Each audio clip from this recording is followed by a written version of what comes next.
Yeah, the language depends on how we use it. It could be very simple also if we just want to learn few words, uh, like what is it called to, how do we say, how do we say table? What is the word for table or chair or spoon? What the many things that we use every day. So if we know them and start using them and put together some sentence, so that is the first step or beginning step. You can start with that, and but as we progress further, it becomes important to understand the structure or the complexities of this language, which also complex in the sense it also brings about the richness of this language.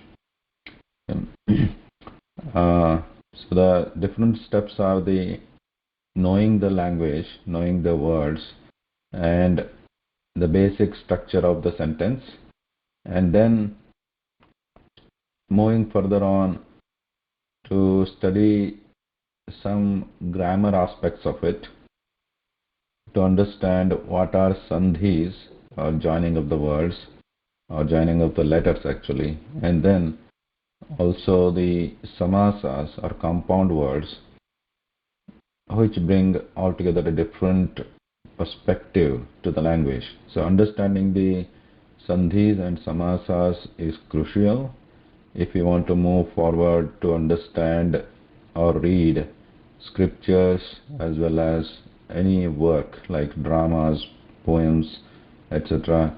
So that is the fundamental requirement to know sandhi and compound words, samasa later.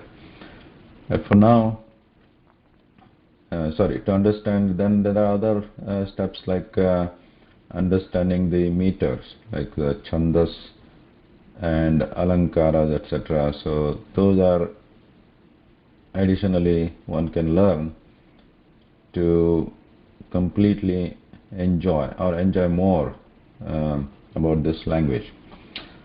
For now, we can begin with understanding the some of the words, becoming familiar with some words, not all the words, because this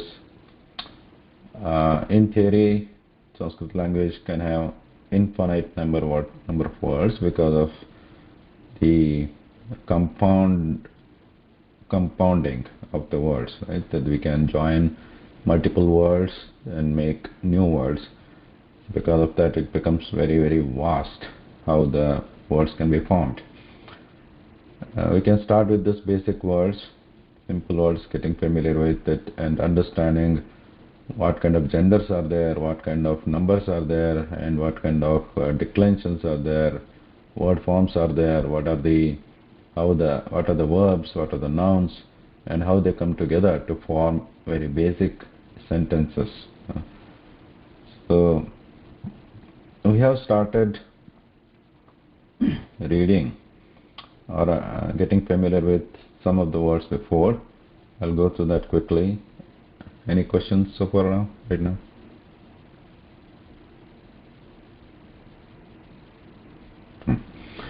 So another thing is Rudra. Yeah. Sir, I have a problem with the pronunciation, sir. I'm able to pronounce everything properly except those anunasikas. Kaka, gaga, nya. Those, for more clarity, is there any class available on that, sir? Yeah, class is also there. It was there, but we can discuss them during this class also, during this course. No problem. Okay. And also I saw your question on YouTube somewhere where I think you asked whether we have the PPT. PPT available. PPT downloadable. Yeah. I mean, this is the website. You can go to bhashabodha.com. I'll also send this in the email later. And then you can go to this classes section here, the class on the top. And then at the bottom there you see visit students area. You can go there and maybe you can just bookmark this link. And here you see the students area where you can see the recordings, links to the recordings which are to the classes of this course which happened so far. And here you see the course slides. You see on the top here.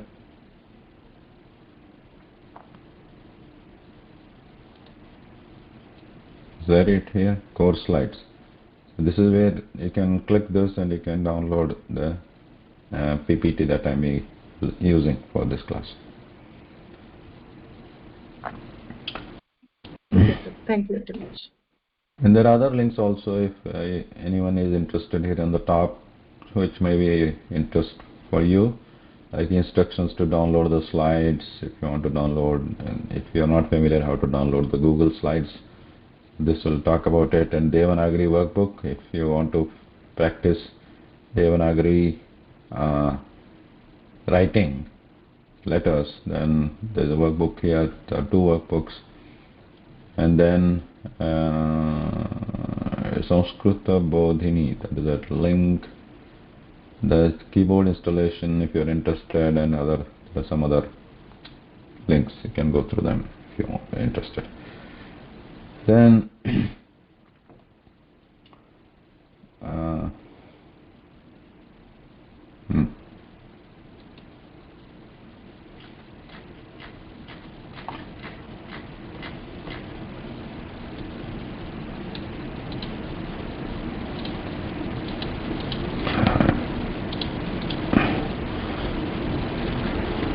so one of the fundamental aspects of Sanskrit language is the pronunciation.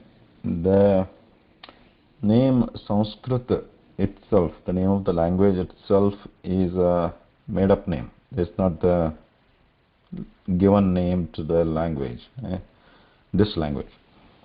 Just like Hindi or any other language, Bengali, so they are like regional, like Hindi is spoken by in the region of Hindus, Hindu, or India, like that. And then there is a Bengal region, etc., like Russia region. But here Sanskrit is not affiliated to any region here or any one community. Sanskrita means well processed, well made.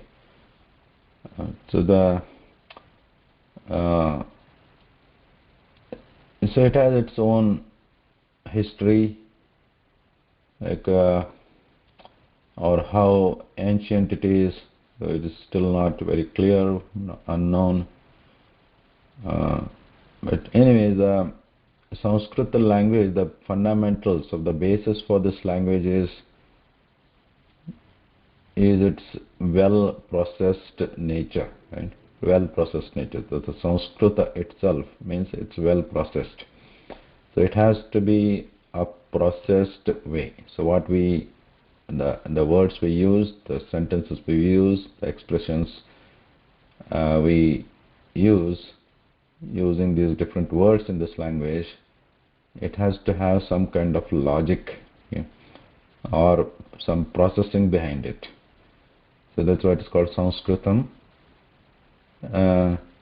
And one is the pronunciation, the other one is etymology. The etymology, or the how any word is formed in the language has the etymological roots in it. So any word you take, for example, for lamp there is a deepa, word is deepa. For light there is a word prakasha. For bird there is a word khaga or pakshi. So any word we take, so it will have some etymology behind it. What is the source of the word? Why a bird is called pakshi? Why a bird is called khaga? Why a light is called prakasha? So there will be some etymology behind it. So this etymological root is the essence of this Sanskrit language. So not only that, not only the words also have the etymology behind them, but even sounds, even individual sounds, they also have etymology. Etymology in the sense they have some meanings behind them. Some of it may be lost now, but some of it is still available. But etymology still prevails very strongly in Sanskritam behind every word. So that makes it one of the very interesting languages to study, because when we form a sentences, especially when it comes to scriptures, when it comes to poems or um, the epics like Ramayana or Mahabharata, etc., when we study that, if we know the etymology and then understand and then study those works, then it becomes more and more meaningful. It gives a special meaning, just not like the simple superficial meaning. When you understand those, what is behind the words, then it becomes even more meaningful. What the author is trying to say or convey by using those specific words in specific instances there. The pronunciation is important, and Sanskritam itself, the language itself, does not have its own script or in writing. Like nowadays, you find Devanagari widely used to write Sanskritam, but Sanskritam was primarily a spoken language, and the writing Sanskritam language is fairly recent development, and many different scripts have been used, and even today also we can use any phonetic any script which supports phonetics. Right? Like Devanagari is one of them. We can also use the Roman letters, just like we have used here on this slide, I, etc. Small a to represent and uppercase A to represent and so on. So some kind of script we can use. We can use many of the Indian languages also, like I'm not sure, Bengali probably, and other scripts like Telugu, Kannada, all those scripts can be used to write Sanskrit language. The pronunciation important, and it's very well defined. Out of different sounds possible in nature, certain vowels and certain consonants are selected to form chart of letters here, or Varnamala or Aksharamala, and then these are used to form different words. The letters or aksharas form different words, and words form different sentences. We can use words to form sentences which convey some thought or expression.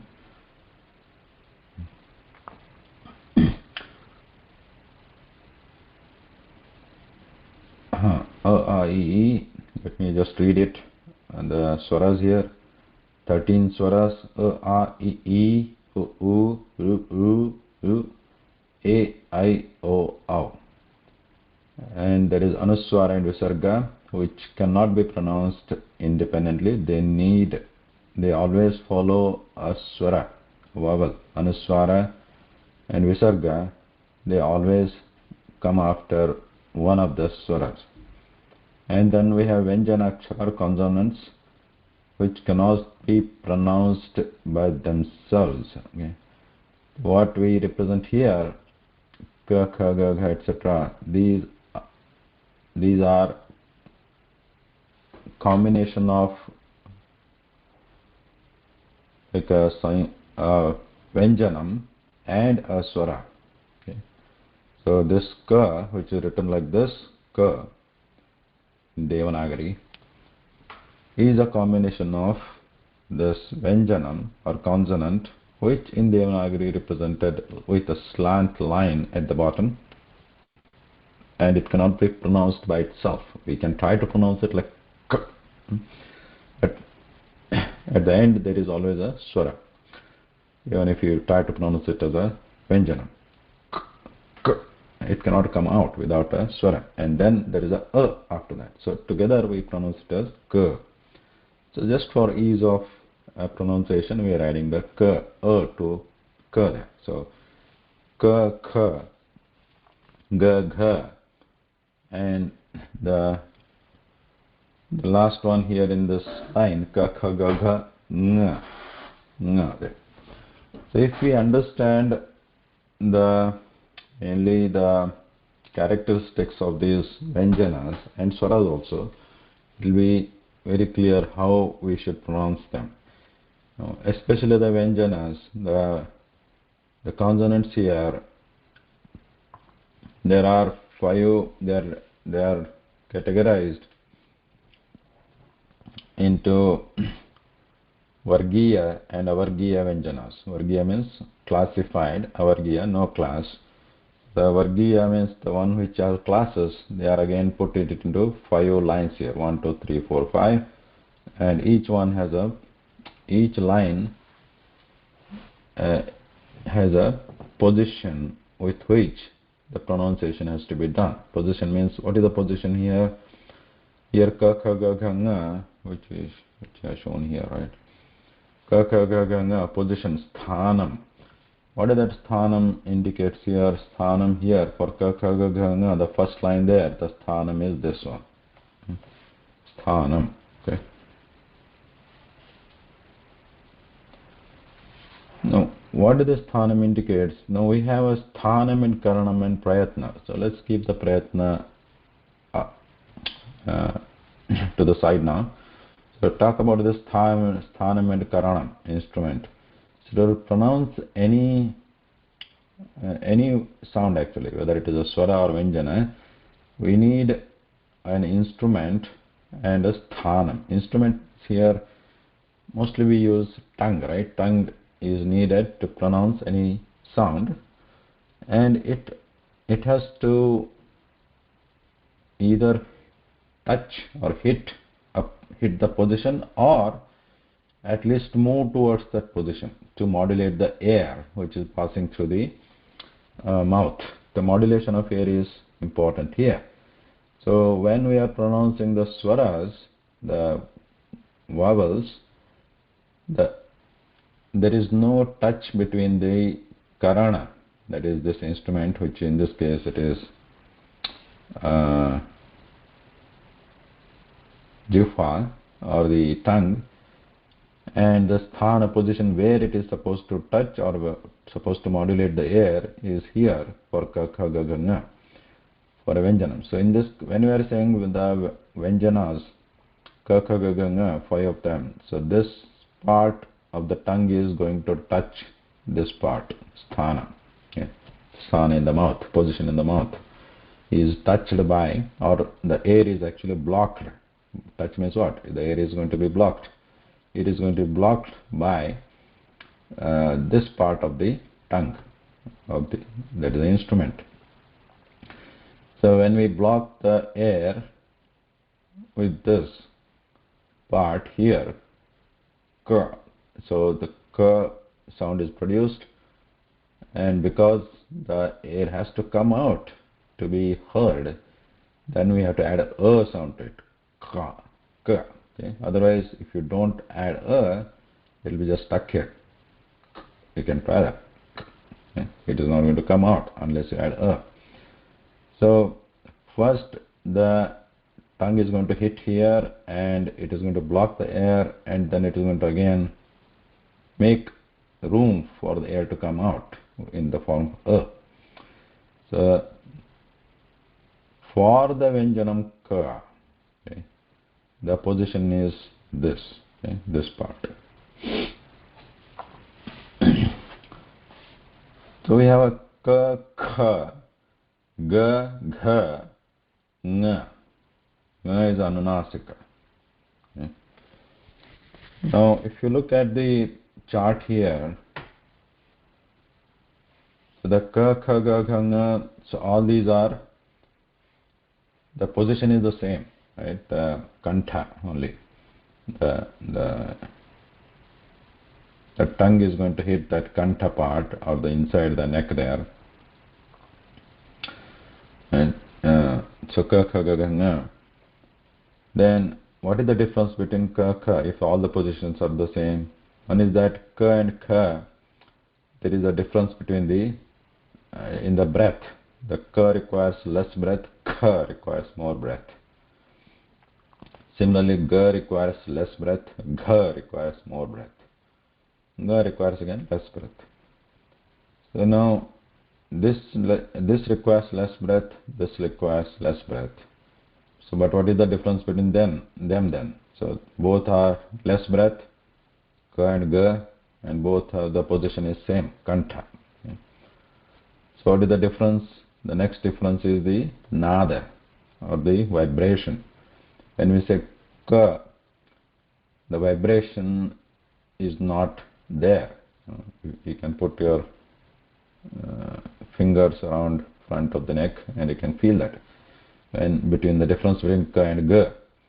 When you say ka, there is no vibration or less vibration. It's like a muted. And then ga, there is vibration like ga.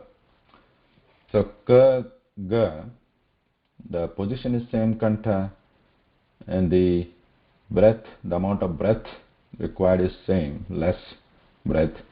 But the difference is that ka is muted, ga is vibration, has vibration in it.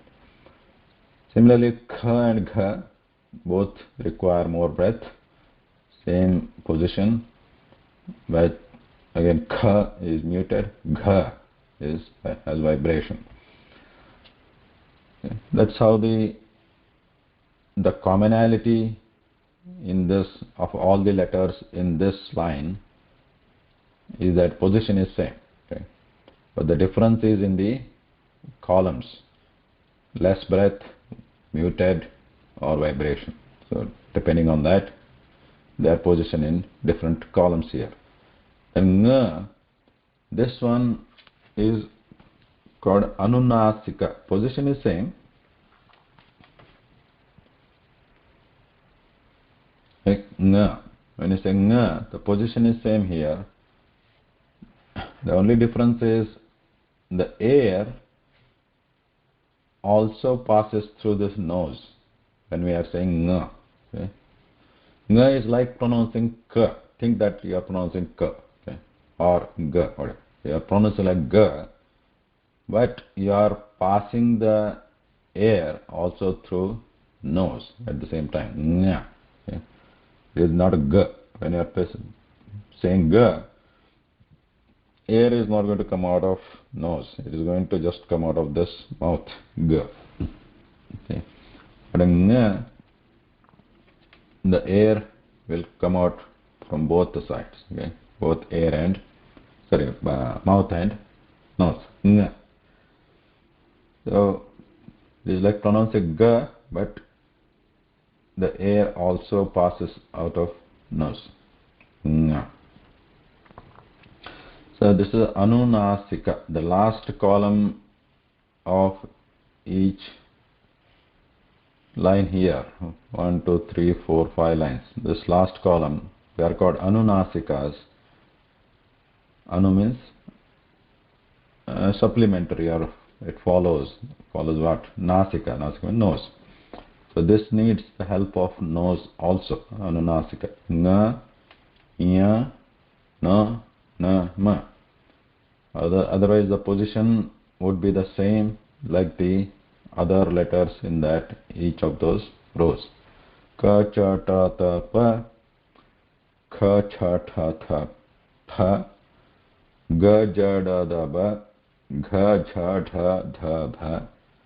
Nya, sorry, nga, nya, na, nama. So these are the last columns.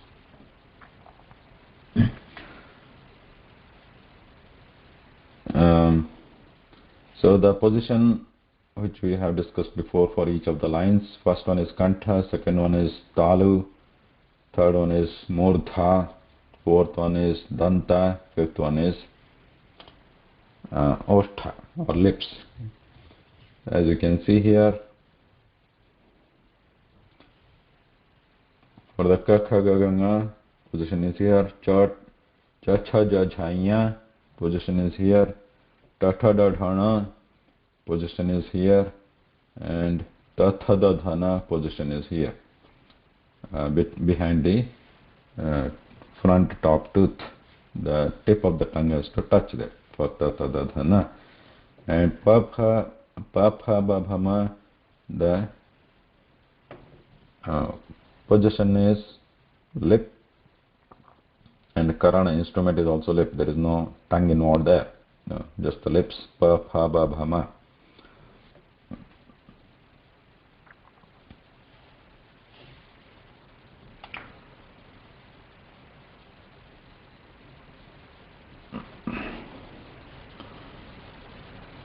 So here, some examples we can see here.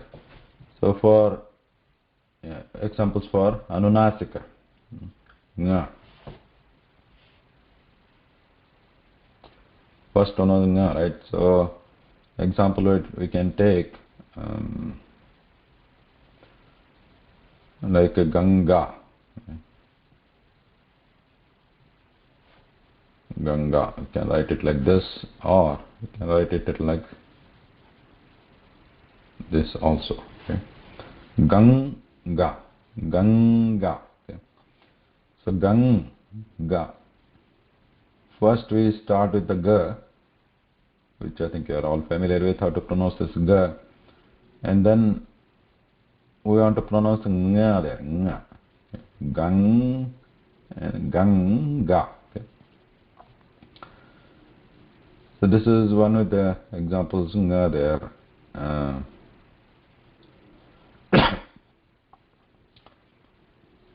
Another example we have seen here in this book is Kankata. Right?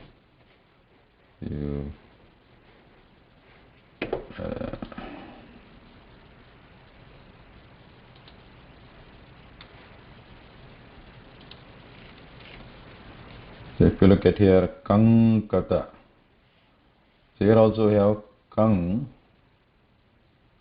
then we have Kang, Kang, like it is saying Kanga or Kanka, Kanka, Kankata. We have here also Sanganaka.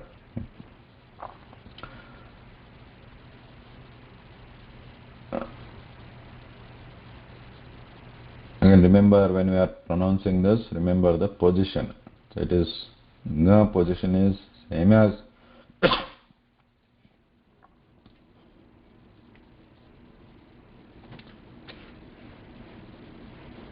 Acharyaji, I have a question. yeah. For the conjoints, in between two Vyanjanani, is there Swarita? Could you please split and elaborate?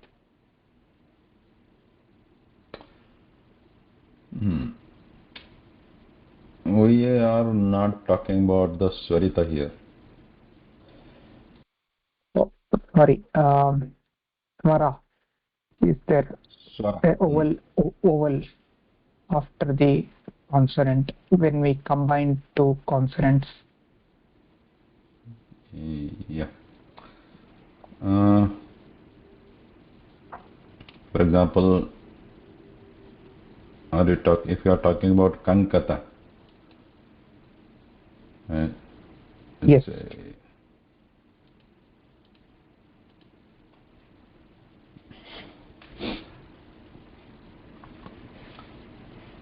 Or let's take this first one only, Sthanam. Okay. Sthanam. This is a word. So what are the letters in this word? Sthanam. We have a sa, we have tha, we have a, right? And na, a, and ma, right? Like this.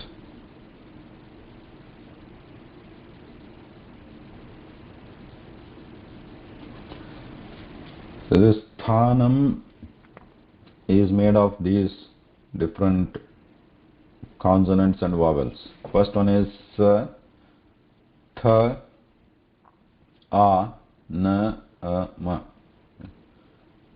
So together when we pronounce it becomes sthanam. So whether we write it like this is just a writing style, right? Or writing the letters uh, which are split.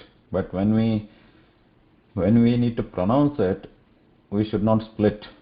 We cannot pronounce, or we should not pronounce like satha anama, because there is no sa here. This is the vyanjanam or consonant sa here, so which cannot be pronounced by itself. That we said before. And then there is a tha here. Again, tha is also, because just for ease of pronouncing, we are adding a to say tha. But this is not actually tha. This is a vyanjanam tha, which you call, generally it is referred to as thakara. Okay? Thakara means sound of tha. Sakara means sound of sa. Okay? Sakara means sound of consonant sa, not the sa plus sa. Okay? Sa plus sa we can just say sa, right? But how do we say it is a consonant sa? Consonant sa cannot be pronounced. So just to refer to that sound of consonant sa, we just say sakara. Okay? Sakara means sound of consonant to this sa. Then there is a thakara. Then there is akara, sound a here. Then there is nakara. Then there is akara. Then there is makara. Together, it is going to be pronounced sthanam. Now, sa, tha, a. These three can be pronounced together. Okay, right? Either you write it like this or write it like this, it is the same thing. Now, because at the end there is a consonant, then we can pronounce it as stha. Sthale. So stha, and then there is a na plus a, we have nakara plus akara na, and at the end there is a makara, which technically cannot be pronounced by itself, but since we need to pronounce that word anyway, we pronounce it as sthanam. Note that when we say sthanam, at the end there is makara or ma consonant is there. Again, technically it cannot be pronounced, but we need to add like a pinch or a hint of akara at the end to bring out that ma sound anyway. Okay, sthanam.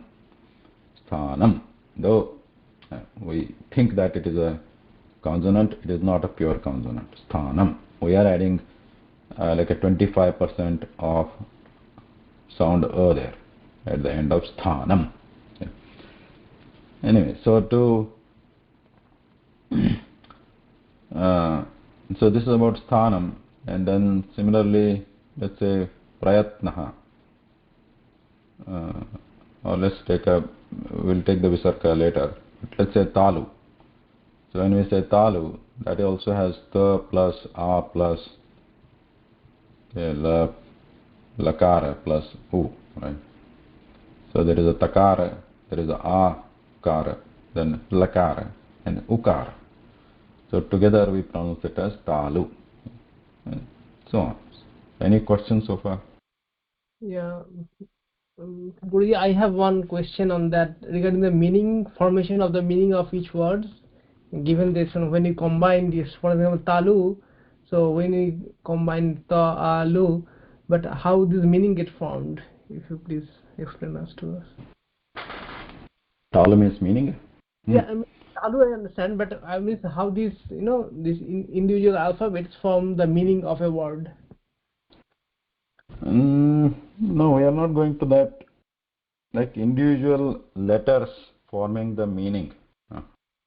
So, as far as the etymology is concerned,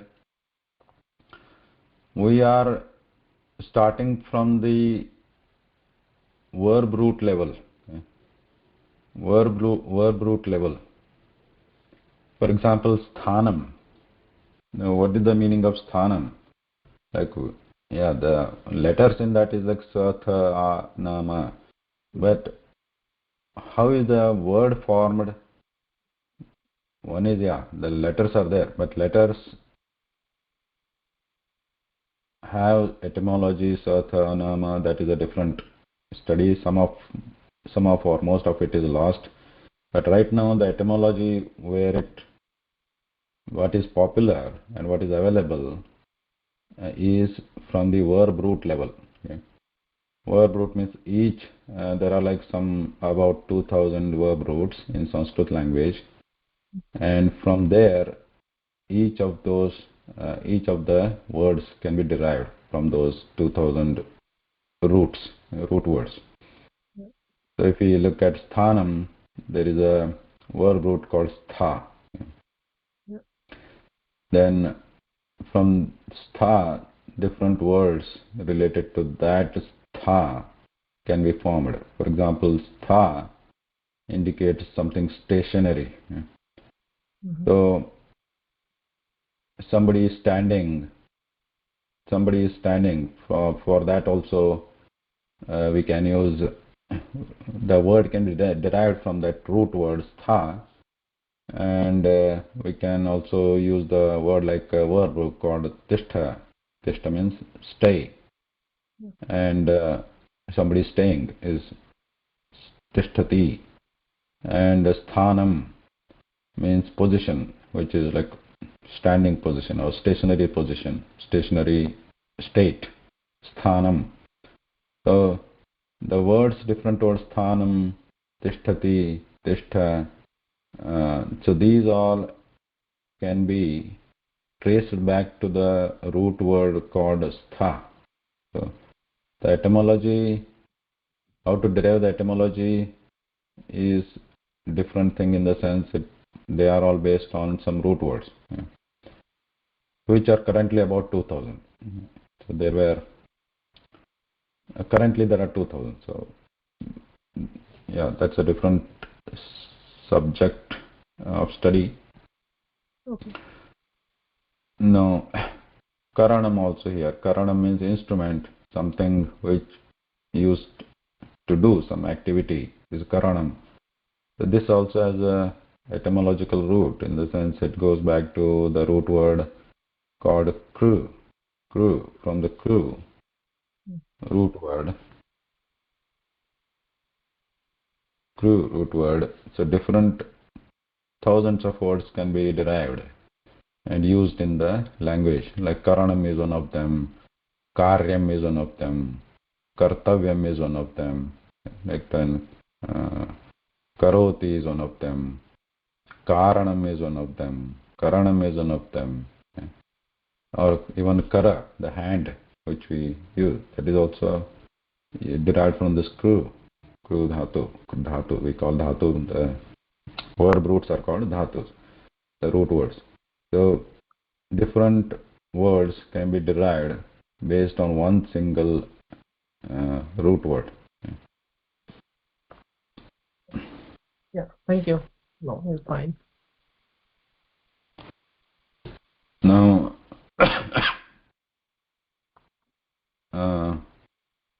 prayatna. So in that, if we look at for the letters, just the letters, not the etymology. This is not etymology. Okay. So we have pa, ra, ya, ta, na, and then there is visarga. Sir, after ya, there is akara also. Oh yeah. Sorry, yes. Prayatna. So until this prayatna, we know this is simple, like prayatna. Now there is a visarga. The visarga is added at the end here. Prayatna. Visarga, the way to pronounce it is just a release of breath. Light release of breath. Prayatna. It is not ha. Prayatnaha. It is not. This should not be pronounced as prayatnaha. It is prayatna.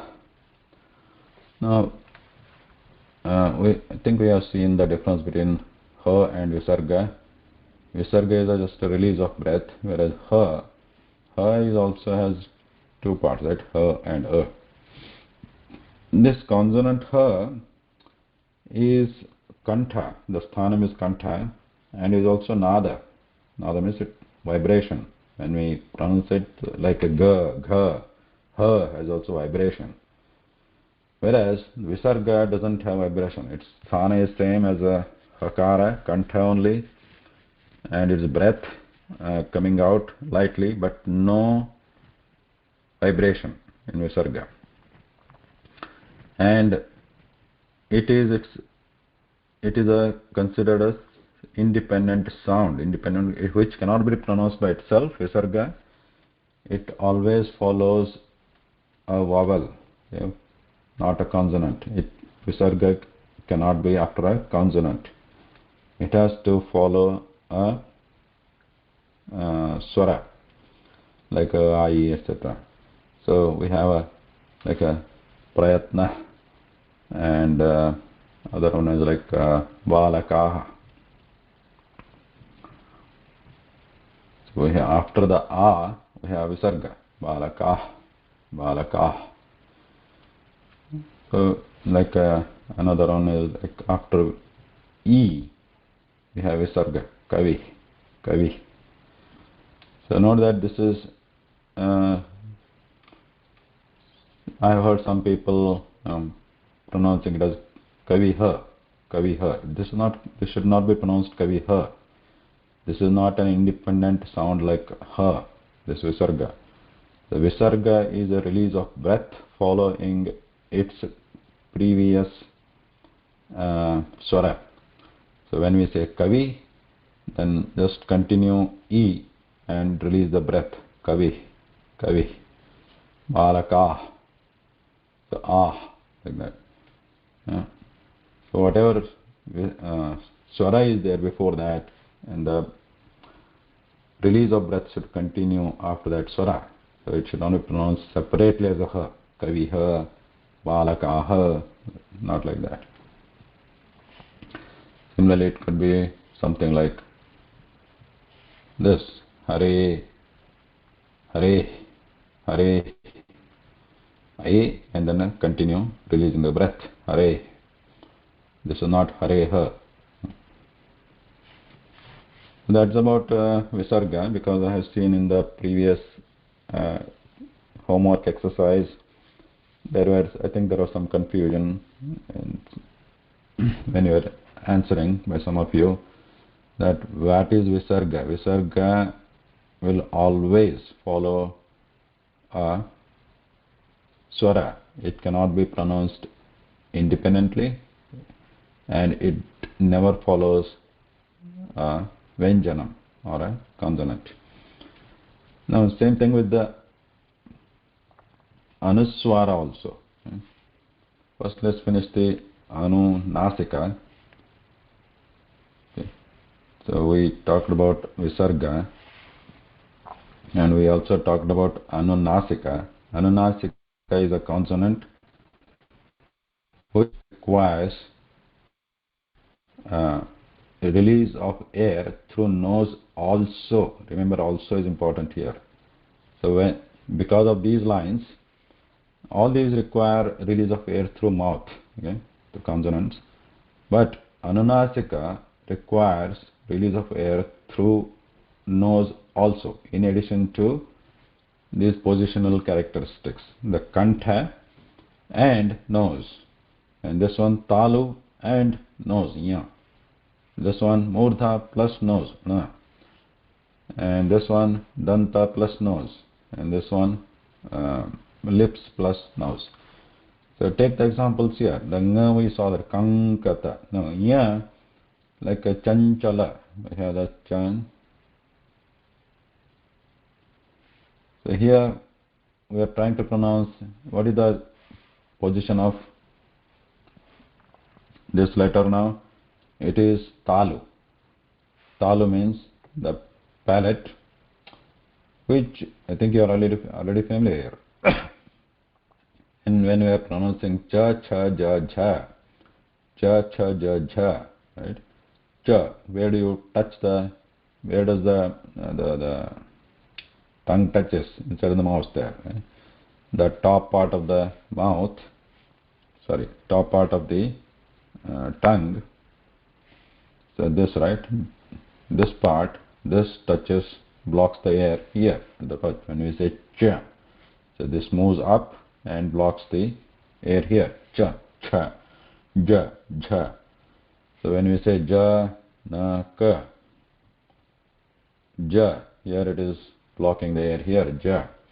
So for the Anunasika letter of that class, of that line, the position is same. That means same, the top surface of the tongue is going to block the air at the top of the palate there when we are trying to say ya. However, the air is also released through the nose. But when you say ja, the air is not coming through the nose. It's just ja. So nya. So move the top surface of the tongue towards the top palate in your mouth, or whatever top surface, and then release the air through nose also. Nya. So bring this very close, okay, to this top part, and then release the air to the mouth. Nya. Nya. So if you know these positions, then it will be easy to understand how to pronounce these. Okay? So similarly now here, ta, tha, da, dha, na. So ta, like when we say ta, like a tiger, so where we put this, what is the position here? Ta, tha, da, dha, na. So the same position ta, so where the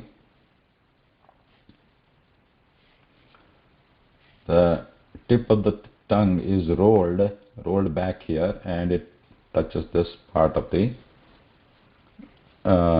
mouth inside there. That's called murdha, or the crown position in the mouth. Okay, that's murdha. Murdha means is the top position here, top inside the mouth. So we have a ta, tha, da, dha in that position. Na also should be pronounced in a similar way, but with involving nose also. So if you close the nose, we won't be able to pronounce na. If you close the nose, like we cannot pronounce any of the Anunasika letters or sounds there. Nya, nga, ya, na, na, ma. We cannot pronounce if we close the mouth. Okay. So na there, and similarly danta, tatha, dadhanna. So here also pronounce na there, and ma with just the lips, pa, pa, ba, bha, ma.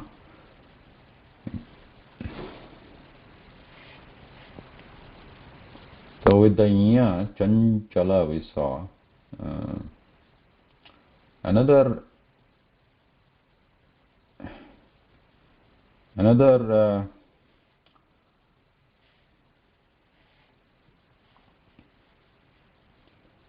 example here.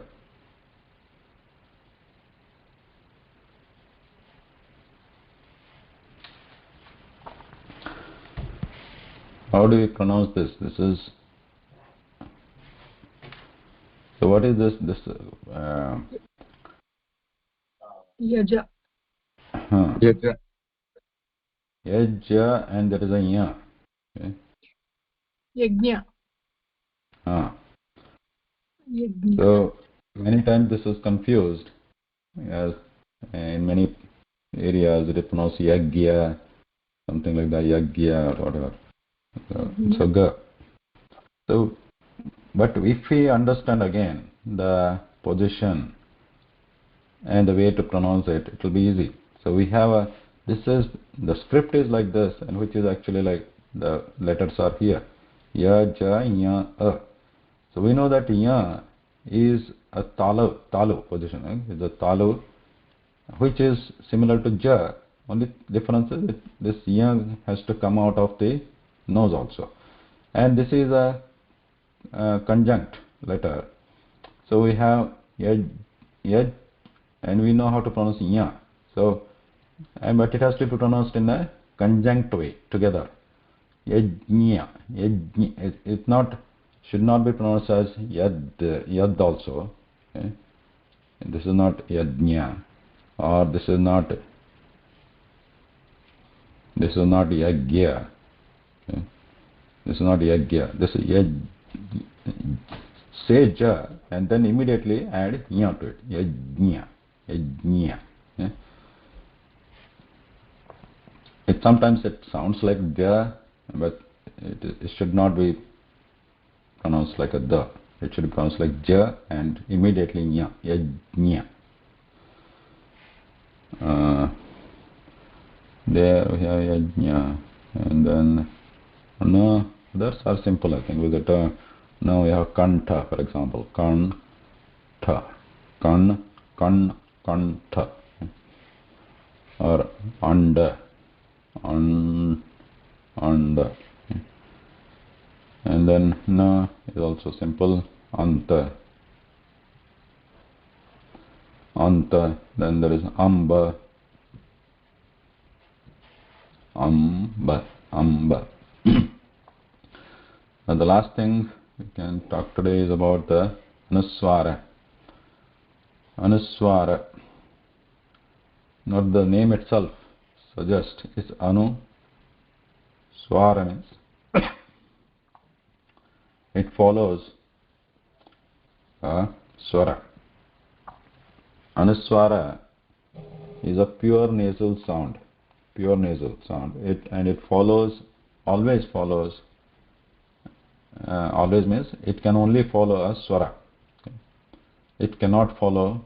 It cannot come after a consonant. Similar to visarga. Visarga also same thing. It always, if visarga is there, it will be always after a swara. It cannot be after a consonant.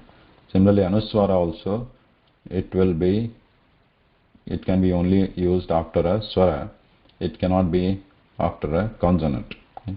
So both these things you should remember, because this was one of the questions in the last homework.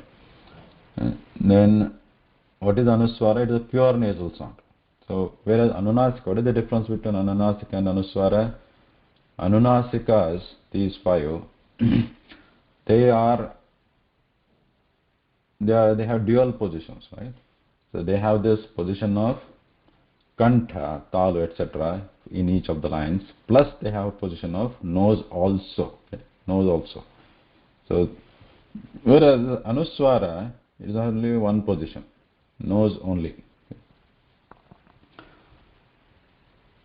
Now what are the examples for anuswara? Where do we found anuswara? So we have seen, like just now we saw, for example, amba, right? Amba. Is there anuswara there?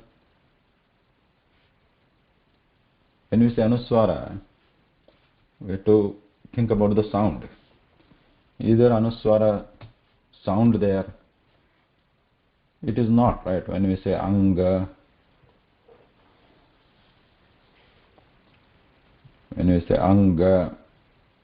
okay, or the chanchala, anda,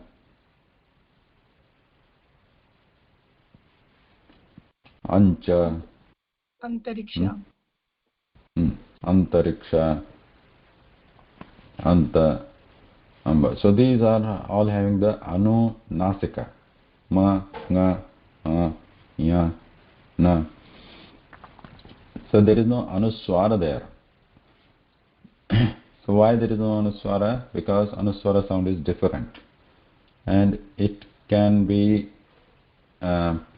experienced. For example,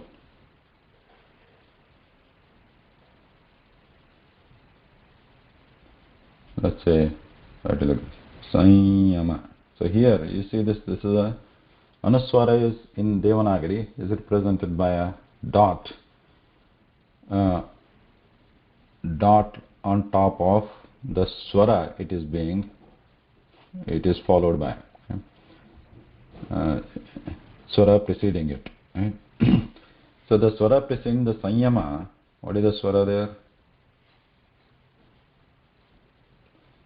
Sa plus a plus, there is a Anuswara plus ya plus a plus, okay, this is fine.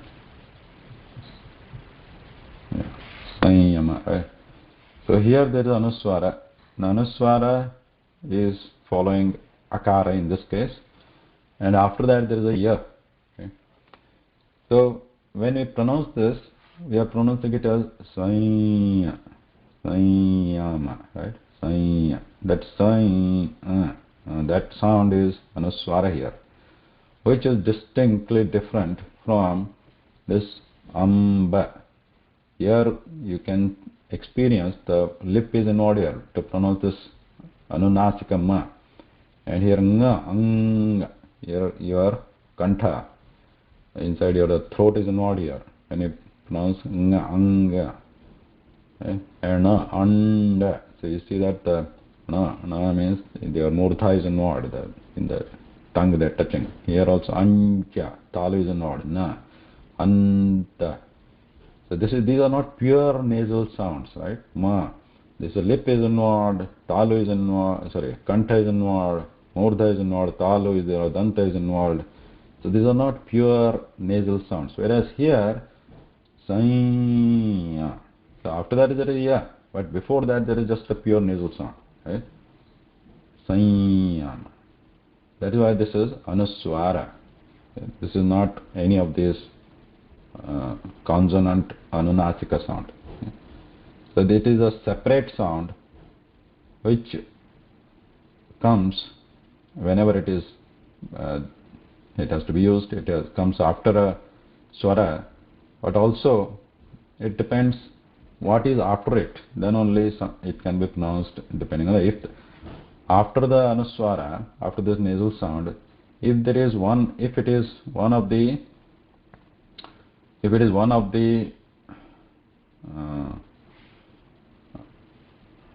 these Vargiya Vyanjana classified, or one of these 25 consonants after the Anuswara, then the Anuswara sound can be pronounced.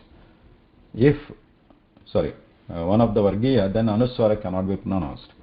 If it is Avargiya, after the Anuswara sound, nasal sound, if it is any of these, okay, Avargiya, unclassified, Yara, Lava, Shasha, Saha, then the Anuswara sound can be pronounced, like we saw Sanyama.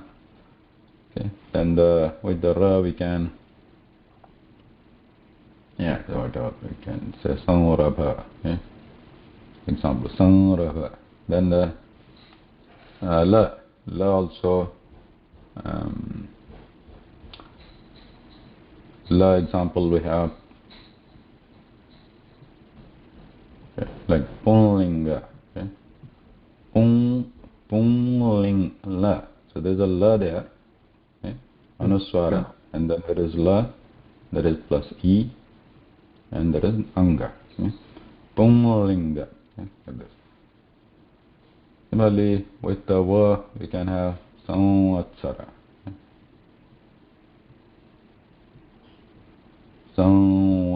So there is a Va here. Samva. One of these, Sha, we have Samshaya.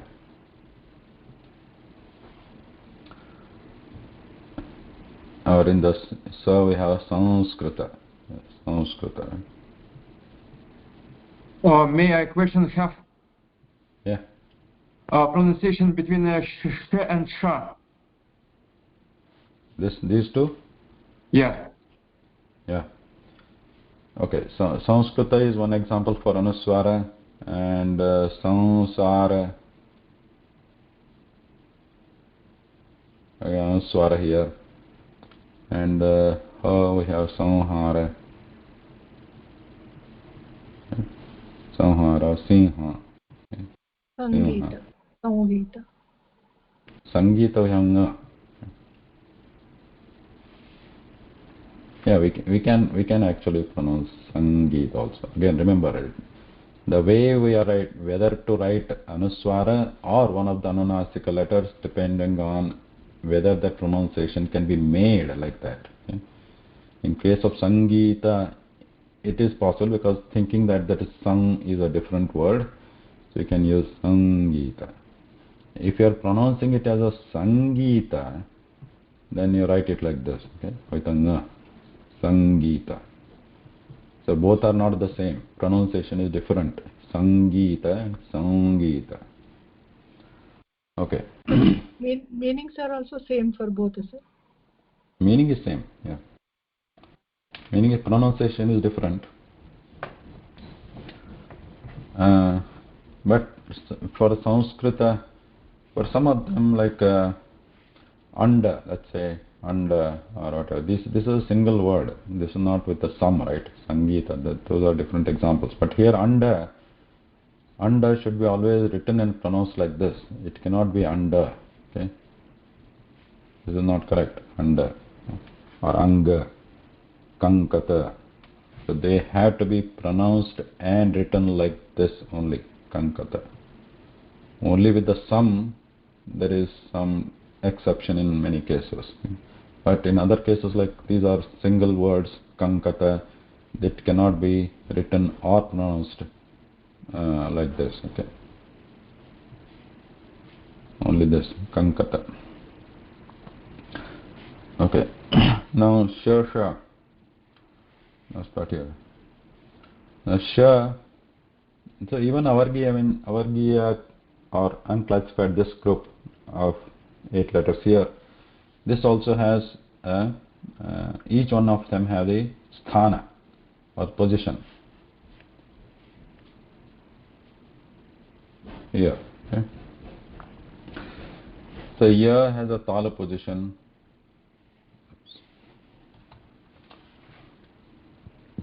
So ya has a tala position, ra has a murdha position, la has a danta position, va has a oshtha position, yara lava, then was sha.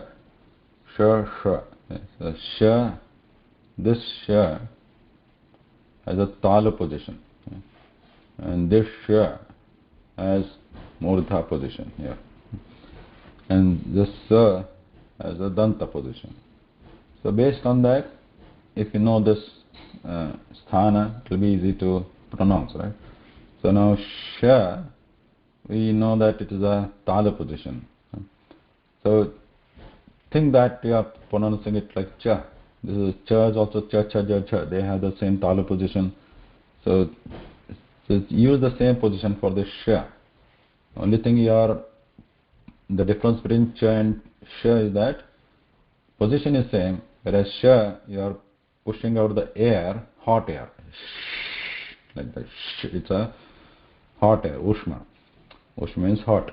Hot air is coming out when you are pronouncing sha. The position is the same as cha. And sha, this is the murdha position, like ta, tha, da, dha, da, na.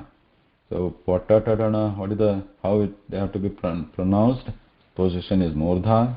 And note that instrument here, juhagram pariveshtitam is the position and instrument for ta-ta-da-da-na. So juhagram means tip of the tongue, pariveshtitam means rolled. So rolled like this, backward rolled. Right? So you take the tip of the tongue and roll it backwards and touch here. When I'm pronouncing ta, ta, tha, da, dha. Similarly, sha also same. Roll back tongue and make a strong contact here and the murdha air, sha. But push the air, hot air, sha. So that is the difference between sha. Sha is like simple cha, right? Cha is like what? This top surface of the tongue is going to compress the air here, trying to block the air here. Cha, like same thing. This is simple, straightforward. Cha, sha, sha. So whereas this is Pariveshtita, rolled back, like ta, sh, as to touch here. So examples here, sh, like here we have a sh through, or shapa, shunaka, shatru. Shatru means enemy. Shapa, curse. Shunaka, dog. So and examples of sh is that we have shanmukha. Any other example with sh?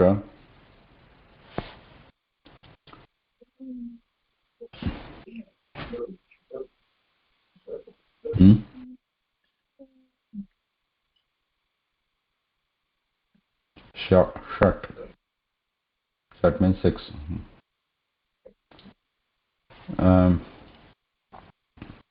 So we have also in the ashta, can come in between also. Ashta.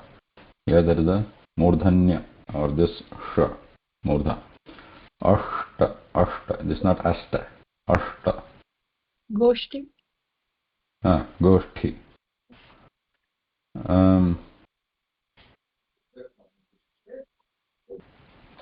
We have a kosha.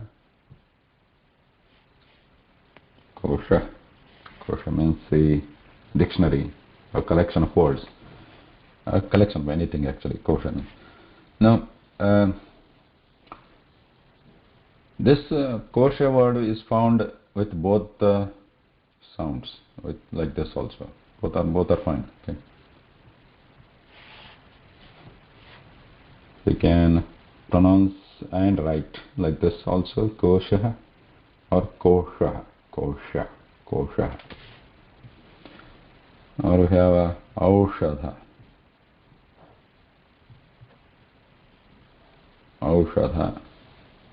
medicine generally, or extract of some plants. Aushadha, pashana.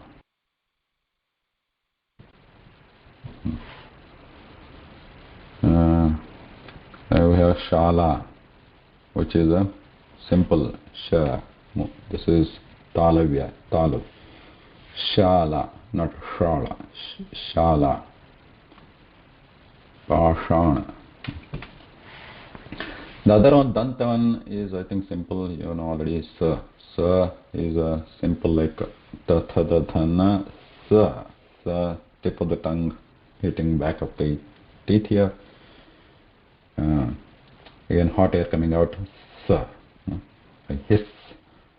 Okay. So we have a sh here. We have sh here. And we have sa here. Positions. So there are many examples, like we have sthanam also, Sanskrita, and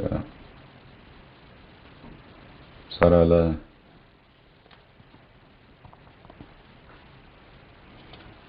so on.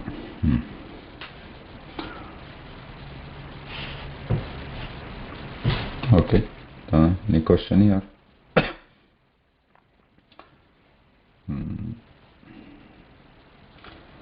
So otherwise,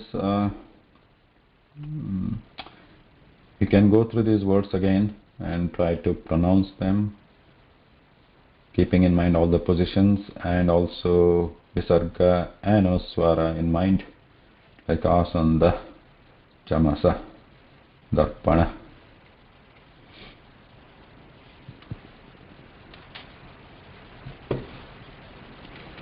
Syuta.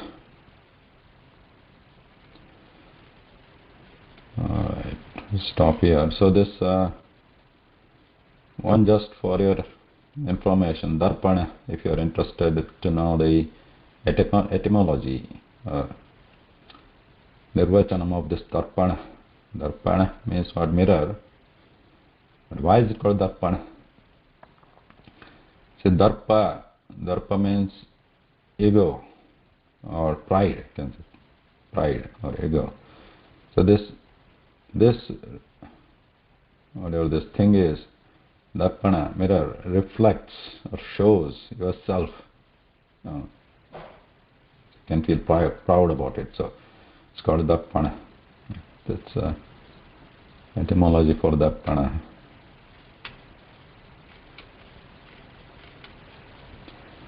Yeah, these are all mostly new words.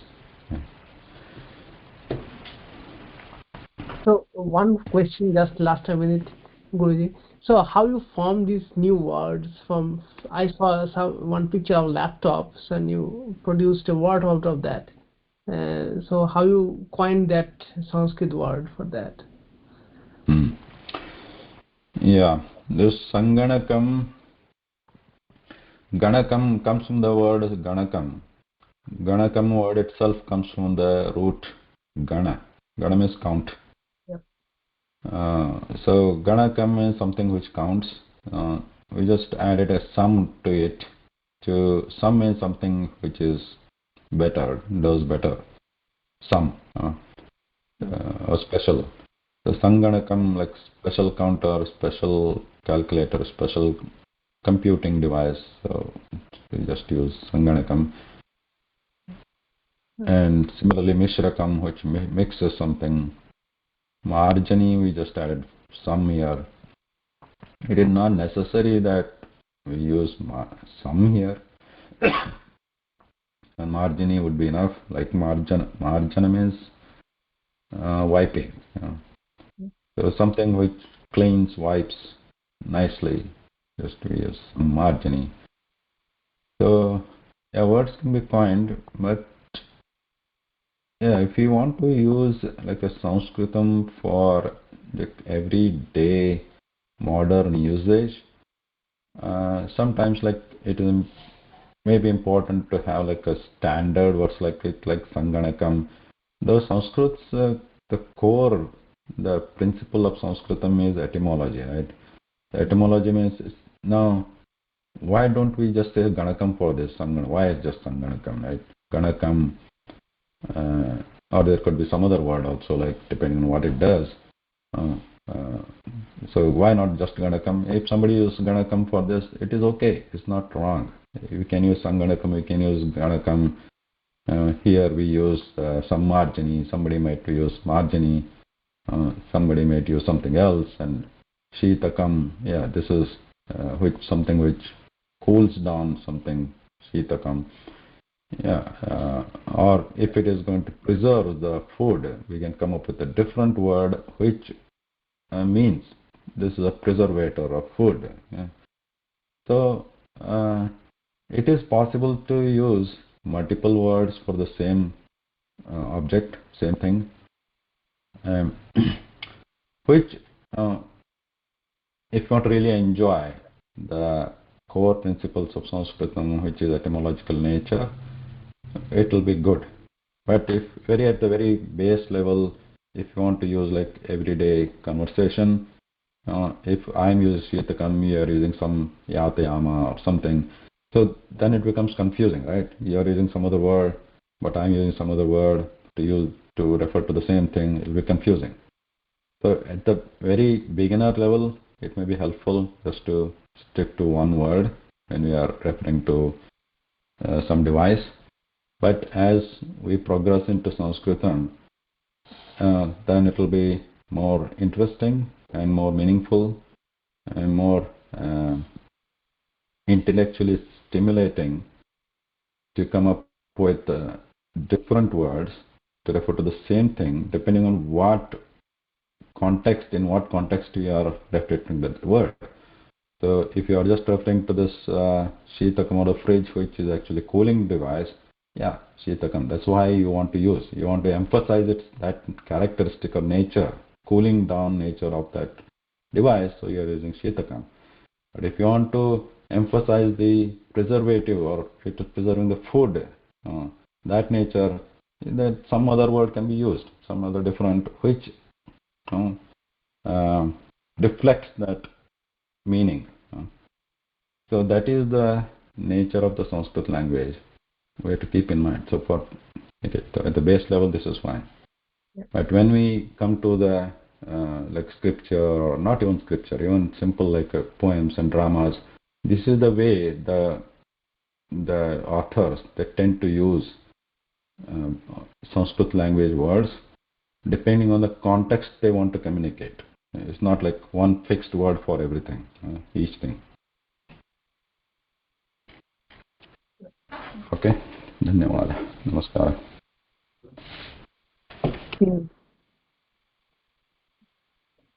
Namaste, thank you. Namaste. Dhanyawada. धन्यवाद. Thank you.